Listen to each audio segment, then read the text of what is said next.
Class 10th में chapter first है वास्तविक संख्याएं। वास्तविक संख्याएं देखते हैं, संख्याएं किसे कहते हैं, क्या होती हैं संख्याएं।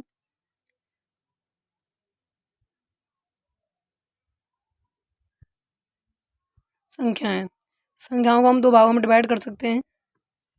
नंबर 1 वास्तविक संख्या, नंबर 2 काल्पनिक संख्या। काल्पनिक संख्याओं के बारे में क्लास 11th में अध्ययन करेंगे हम। यहाँ करेंगे हम वास्तविक संख्याओं के बारे में अध्ययन। फिर भी थोड़ा जान लेते हैं काल्पनिक संख्याओं के बारे में। जैसे मैं लूँ x² + 2 = 0। मुझे x का मान निकालना है यहाँ, तो क्या होगा, x² बराबर प्लस की संख्या इधर जाके माइनस में बदल जाएगी, और ये स्क्वायर है वो इधर जाके रूट में बदल जाता है। x बराबर रूट के -2 प्लस माइनस, तो रूट के अंदर माइनस नहीं होता, इसलिए क्या है, काल्पनिक संख्या है। इसे ऐसे प्रेजेंट करते हैं, उल्टा यानी हम इसे पढ़ेंगे इमेजिनरी नंबर क्लास 11th में। अब देखते हैं वास्तविक संख्या। सभी संख्याओं का संग्रह।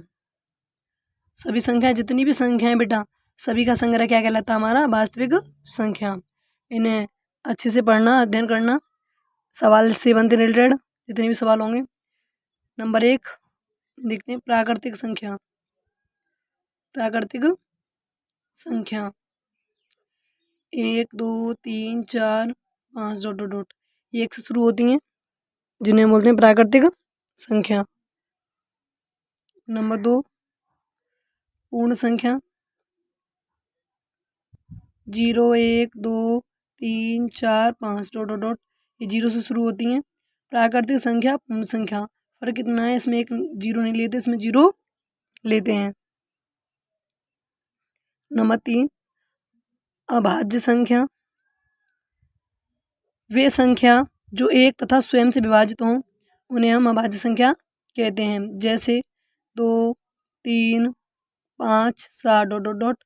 2 सम तथा अभाज्य संख्या है। 2 में एक का और खुद का ही भाग जाएगा, किसी तीसरी संख्या का भाग नहीं जाएगा। नंबर 4 हमारा भाज्य संख्या। वे संख्या जो एक और स्वयं के अलावा किसी तीसरी संख्या से भी विभाजित हों उन्हें बोलते हैं हम भाज्य संख्या। एग्जाम्पल 4 6 8 9 ... 4 में देखें तो एक का भाग चला जाएगा, 2 का भी और 4 का भी। जो स्वयं और एक के अलावा खुद से भी विभाजित है, नहीं 2 से अधिक गुणनखंड है, क्या है, हमारी भाज्य संख्या। अब जानते हैं हम नंबर 5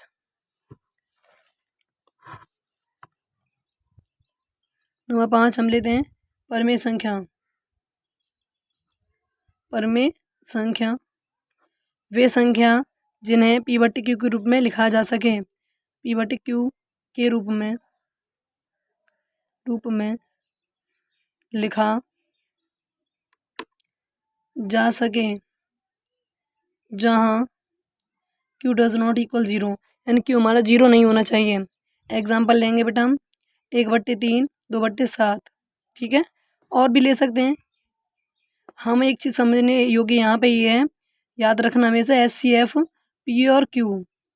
यहाँ ये तो P है और जो Q है, P और Q का जो HCF होगा हमेशा एक आएगा, ठीक है। जैसे 1 और 2 3 का LCF देखे तो एक होगा HCF, ठीक है बेटा। नंबर 6 देखते हैं हम। नंबर 6 अपरिमेय संख्या। संख्याओं के बारे में ढंग से अच्छे समझ के चलना, ना आए कुछ चीज़ समझ में कमेंट करना। अपरिमेय संख्या वे संख्या जिसे p/q के रूप में ना लिखा जा सके, यानी जिन्हें हम p/q के रूप में ना लिख सकते हो। एग्जाम्पल लेते हैं हम। एग्जाम्पल में पाई, √2, √3, √7 ... एंड सो ऑन। एक चीज़ यहाँ ये समझ लेना, अंडूल के अंदर जितनी भी अभाज्य संख्याएं अगर हम अंडूल के अंदर रख दें तो वो सभी क्या कहलाती है, हमारी अपरिमेय संख्या, ठीक है। नंबर 7 पूर्णांक। जितनी भी प्लस और माइनस की जितनी संख्याएं वो सारी क्या है, हमारी पूर्णांक हैं। धनात्मक तथा ऋणात्मक संख्या रेखा बना ली मैंने। 0 से मिल गए प्लस की और माइनस की संख्या पूर्णांक कहलाती है हमारी, जितनी 0 से मिलके बनती हैं। जीरो इधर चलेंगे, प्लस की संख्या होती है इधर, प्लस की इधर माइनस की। जितनी प्लस माइनस की संख्या सारी क्या हमारी पूर्णांक है। पूर्णांक को हम दो भाग में विभाजित कर सकते हैं, धनात्मक तथा ऋणात्मक। ध्यान रखना जीरो ना तो माइनस की होती और ना ही प्लस की, फिर खाली जीरो रहती है, ठीक है। अब देखते हैं नंबर 8, सम संख्या। ये तो सभी जानते होंगे, सम संख्या वे संख्या जो दो से पूर्णतः विभाजित हो, जैसे 0, 2, 4, 6, 8 डॉट डॉट डॉट। जिसके पीछे 0 हो, 2, 4, 6, 8 हो, वो हमेशा ही सम संख्या कहलाएगी। 2 है, 2 में 2 से डिवाइड दो, ये पूर्णतः विभाजित है। जैसे 4 है, 2 से डिवाइड होगी ये 2 बार, तो पूर्णतः विभाजित है, ये क्या है हमारी सम संख्या। नंबर 9 देखते हैं हम। नंबर 9 है हमारा विषम संख्या। विषम संख्या वे संख्या जो दो से पूर्णतः विभाजित ना हो, जैसे 1, 3, 5, 7 डॉट डॉट डॉट। एक है, अगर किसी के पीछे एक लाऊं, ये दो से विभाजित है, पूरी तरह नहीं है। अगर मैं इसे 3 से दूं भाग इसमें, तो पूरी तरह विभाजित है, 7, 21, 7 बार, ठीक है बेटा। अब देखते हैं हम सवालों पे आते हैं। प्रश्नावली 1.1 खोलते हैं हम। प्रश्नावली 1.1 क्या है हमारी, निम्नलिखित संख्याओं का एचसीएफ ज्ञात करने के लिए यूक्लिड विभाजन एल्गोरिथम का प्रयोग कीजिए। क्वेश्चन में पहला है हमारा 135 और 225। तो इस सवाल सॉल्व करने से पहले हम जान लेते हैं यूक्लिड विभाजन प्रमेय के बारे में।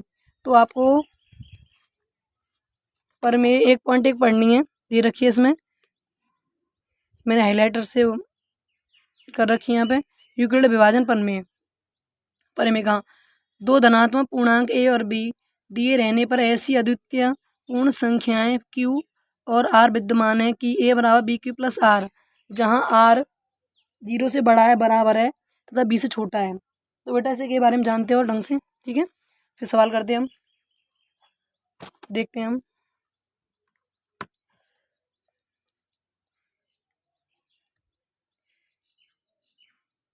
यूक्लिड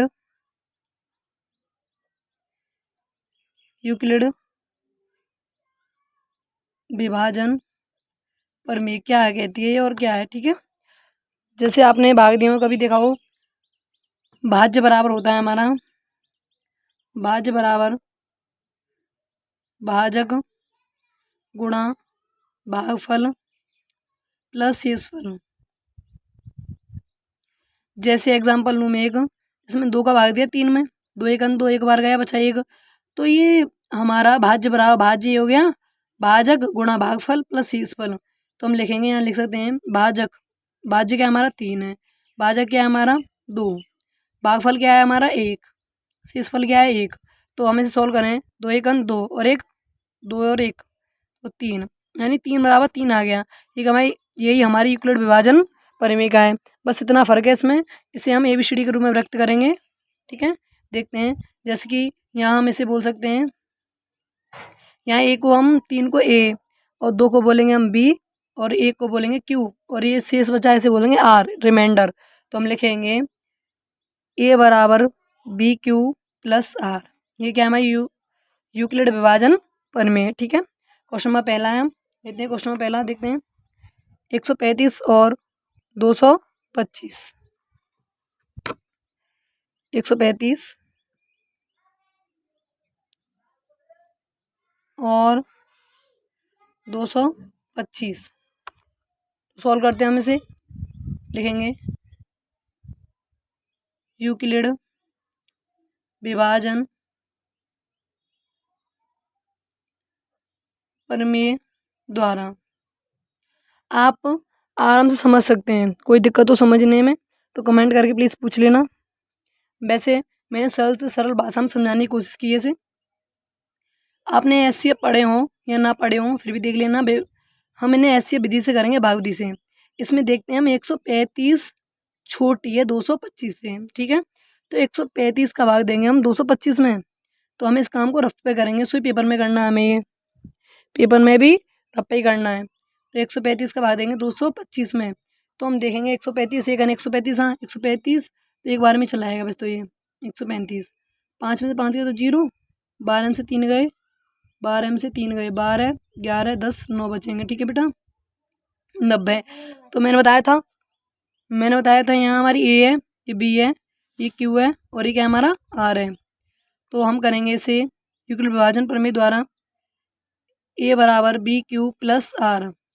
तो ए क्या है हमारा 225 बराबर बी क्या है हमारी यहाँ 135 गुणा क्यू है 1 और आर क्या हमारी 90। स्टेप फर्स्ट है ये। अब स्टेप सेकंड में जब तक भाग देंगे तब तक यहाँ पे 0 ना आ जाए, तो भाग देंगे हम 90 का भाग देंगे 135 में। तो 90 का 90 है, 90 दूनी 180। पहाड़ा ना आए तो 9 का पहाड़ा पढ़ लो, उसके बाद 0 लगा दो। तो 90 का 90 है, एक बार में चला जाएगा 5 और 13 में 3 हो गए तो 4 बेटा यहाँ बचा 45। ठीक है, अब यहाँ इसे छुपा दो। देखो यहाँ पे ए हो गया, यहाँ हमारा हो गया बी और ये हो गया क्यू ये आर। तो इसे हम लिखेंगे वही स्टेप है हमारा ए। अब यहाँ पे ये बन गया यानी भाज्य बराबर भाजक गुणा भागफल प्लस शेषफल। सो 135 बराबर स्टेप सेकंड 135 बराबर बेटा इसे लिखेंगे पहले 90 गुणा 1 प्लस 45। ठीक है, अब इस 45 है, 45 का भाग अब 90 में देंगे। जब तक देंगे तब तक 0 ना आ जाए। 45 दूनी 90 पूरा पूरा गया यहाँ की 0। अब लिखेंगे भाज्य बराबर, इसे लिखते हैं पहले बीच वाले को स्टेप थर्ड में। स्टेप थर्ड है हमारा 90 बराबर इसे और इसे गुणा में 45 गुणा 2 और प्लस 0। जो लास्ट में भाग जो संख्या भाग देने पर जिससे 0 आता है वो हमारा क्या कहलाती है HCF बराबर कितना है 45। तो ये हमारा यहाँ पे आंसर। अब देखते हैं क्वेश्चन नंबर दूसरा इसका 196 और 38,220। ठीक है, 196 का भाग देना हमें 38,220 में, तो करते हैं हम इसे।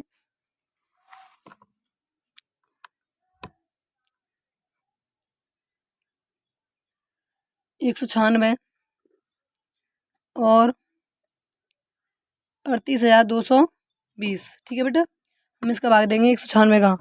हमें 196 का टेबल तो याद नहीं है, तो हम करेंगे इसे भागवती द्वारा 196 भागित 38,220।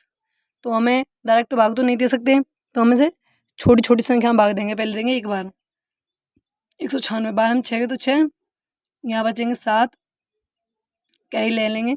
17 में से 9 गए तो बचेंगे 8, यहाँ बचे 2 में से गए तो 186। ठीक है, और अभी और देंगे फिर उतार लेंगे हम 2।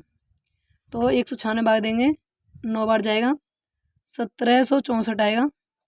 12 में से 4 गए तो 12 11 10 9 बचेंगे 8 9 उतार लेंगे 0। तो 196 पंजे 980, ये पूरा पूरा चला गया हमारा। ठीक है, एक बार में 0 आ गया, तो लिखेंगे यूक्लिड विभाजन प्रमेय द्वारा प्रमेय हमारी एक ए बराबर B Q plus R, B A B Q और आर। तो ये क्या है हमारा 38,220 बराबर बी 196 गुणा क्यू 195 आर 0। तो ये क्या है लास्ट में इसने 0 हमारी एक बार में ही 0 आ गई इससे भाग देने पर। तो 196 क्या होगा हमारा HCF आ गया बेटा हमारा 196। ठीक है, अब पार्ट नंबर थर्ड करेंगे इसका हम।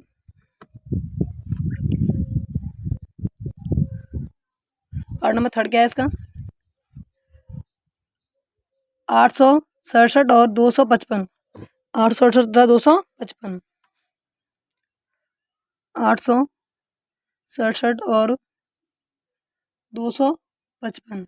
तो यहाँ देखते हैं हम 255 छोटी है 867 से, 255 का भाग 867 में देंगे। ये सभी काम हमें रप्पे करने हैं।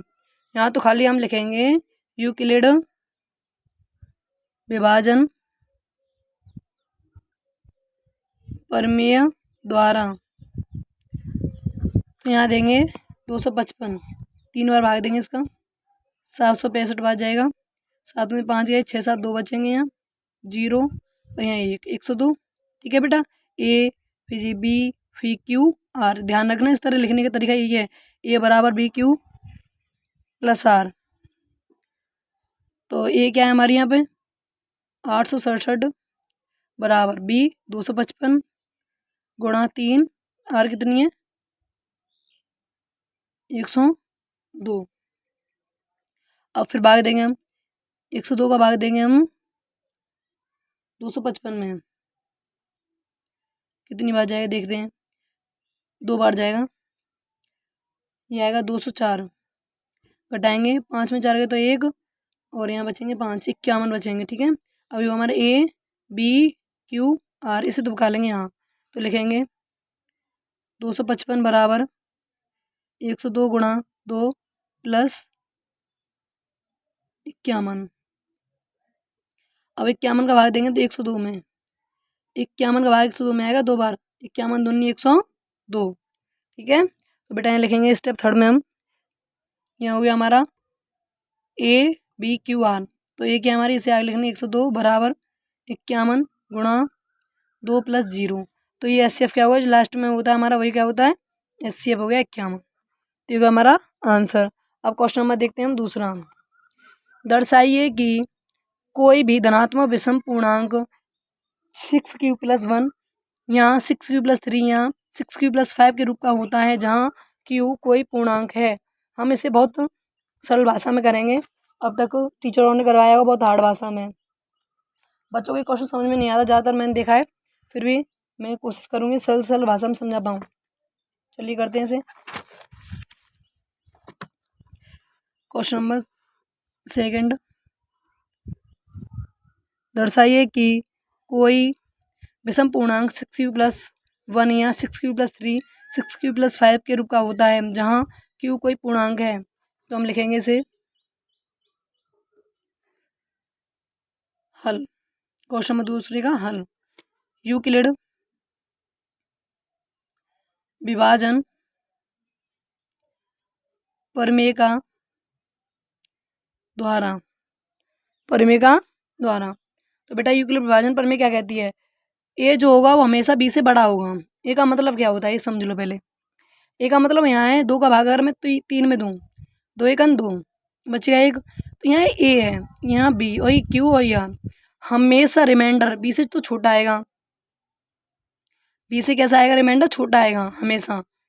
भाजक से हमेशा शेषफल छोटा होता है। भाज्य बराबर भाजक गुणा भागफल प्लस शेषफल। तो भाज्य हमारा यानी ए मतलब 3 बड़ा होगा बी से यानी 2 से। जिस संख्या से भाग देते हैं वो संख्या, जिसमें भाग देते हैं वो संख्या हमेशा बड़ी होती है, यानी 3 हमेशा 2 से बड़ा है। ठीक है, बड़ा होगा यानी जो हमारा ए होगा, यानी ए का मतलब भाज्य, भाज्य जो होगा हमारा भाजक से बड़ा होगा। ठीक है, तो हल करते हैं हम। ए बराबर, ये समझाने के लिए ध्यान रखना, रफ कार्य। तो ए बराबर बी क्यू प्लस आर, ये हमारी प्रमेय होती है, यहाँ सवाल शुरू है। इसके बाद ये लिखना है यहाँ से, ए बराबर बी क्यू प्लस आर। तो करते हैं हम सेल। यहाँ एक चीज़ देखो बेटा, यहाँ ए की जगह पे क्या है, यहाँ पे 6, ए की जगह पे क्या है हमारा, इसे लिखे हम। तो ये हमारा बी क्यू, ए बराबर बी क्यू प्लस आर, यही रूप है ना। तो ए तो हमारा पता नहीं क्या है, पर बी हमारे यहाँ 6 है क्योंकि ये क्यू है, और आर की जगह पे क्या है 1। तो आर कहाँ तक गया, 5 तक है हमारा, कहाँ तक यहाँ पे 5 तक। तो हम लिखेंगे ए बराबर, यहाँ देखेंगे तो बी बराबर, ए बराबर पता नहीं, पर ए बराबर बी क्यू प्लस आर में। तो ए की जगह पे हमारे 6 क्योंकि ये क्यू है, प्लस आर की जगह पे कहाँ तक संख्या गई हमारी, आर की जगह पे 1 है, 1 से लेके 1 2 3 4 5 ही संख्या में आर की जगह पे दे रखी हैं। तो लिखेंगे हम आर बराबर बी बराबर 6, अर्थात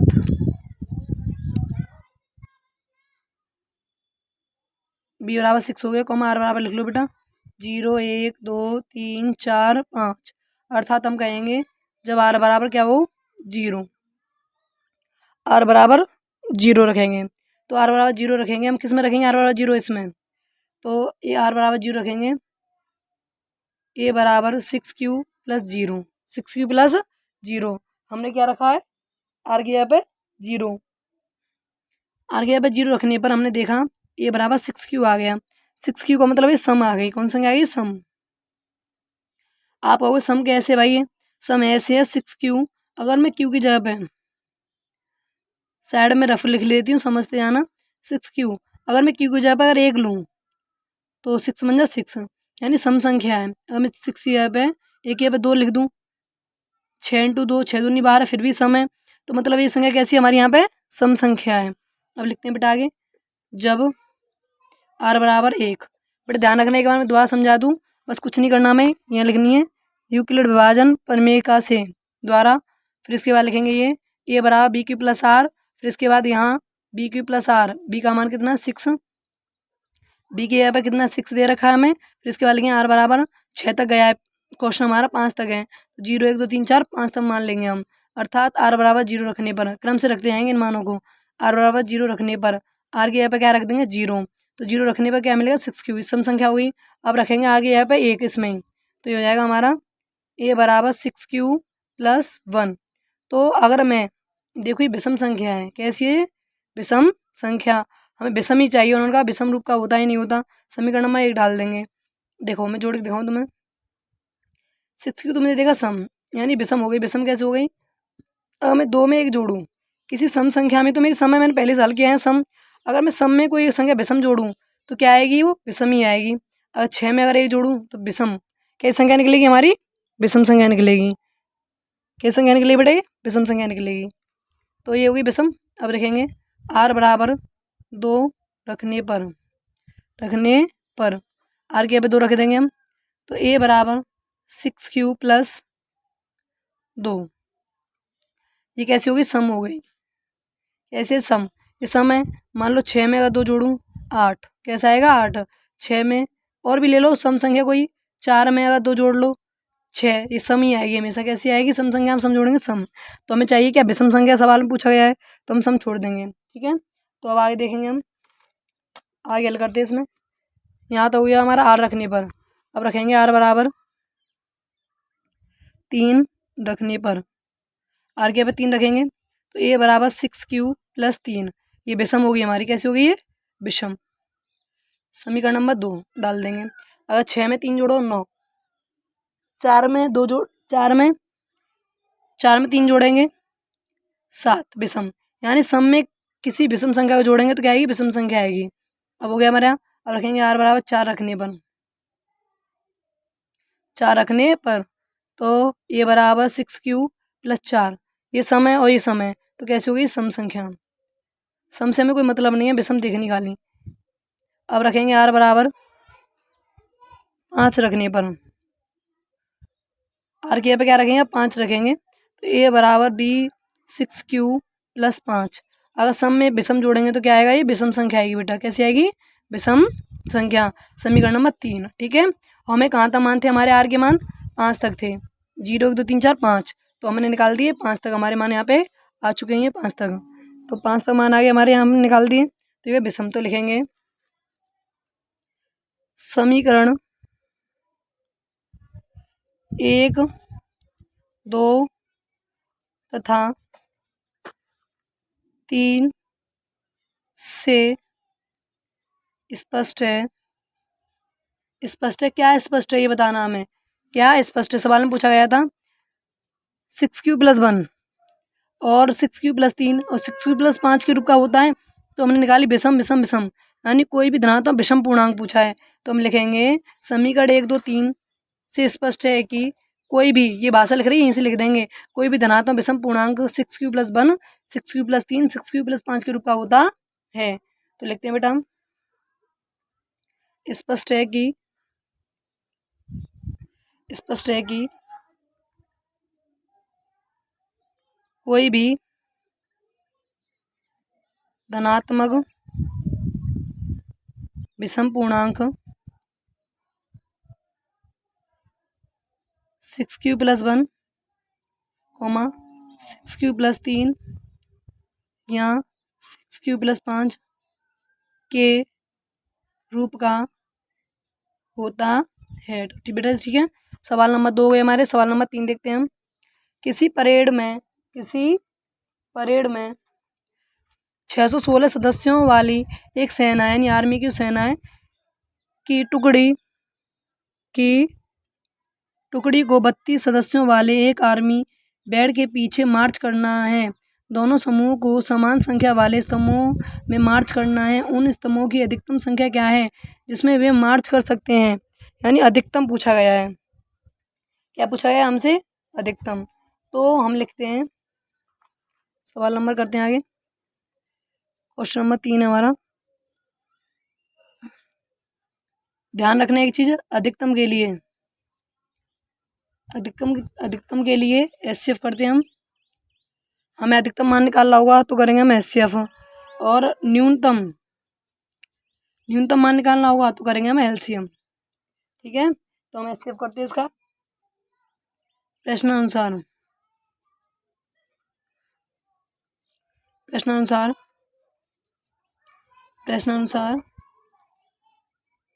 616,32 यूक्लिड विभाजन प्रमेय द्वारा। तो बेटा अधिकतम के लिए क्या करेंगे, एचसीएफ। तो हाँ, यहाँ 32 छोटी है, 616 बड़ी है, तो 32 का डिवाइड दे देंगे 616 में। तो 32 1 32, हम 32 दूनी 64, तो एक बार देंगे पहले हम, कम करके देख लेंगे। 11 में 2 गए तो 11, 10 9 बचेंगे यहाँ 5 में 3 गए तो 2, 29 उतार लेंगे 6, 32 9 बार जाएगा 288, तो 8 0।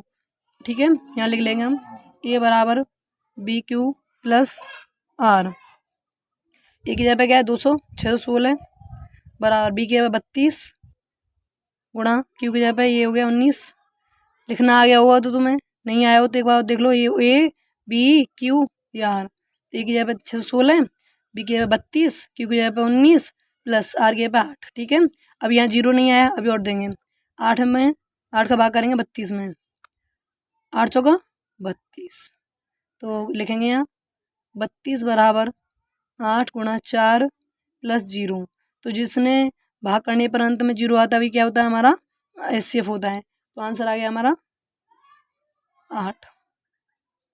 ठीक है, हो गया हमारा एचसीएफ 8। यानी कितने सदस्य होंगे उसमें, आर्मी की परेड में कितने सदस्यों की अधिकतम मार्च होगा, यानी 8। ठीक है, तो अगर वीडियो हमारी अच्छी लगी हो तो लाइक करें और चैनल को सब्सक्राइब करना ना भूलें, और लेटेस्ट वीडियो के लिए नोटिफिकेशन बेल आइकन दबाएं। हम मिलेंगे आपको नेक्स्ट वीडियो में, तब तक के लिए धन्यवाद।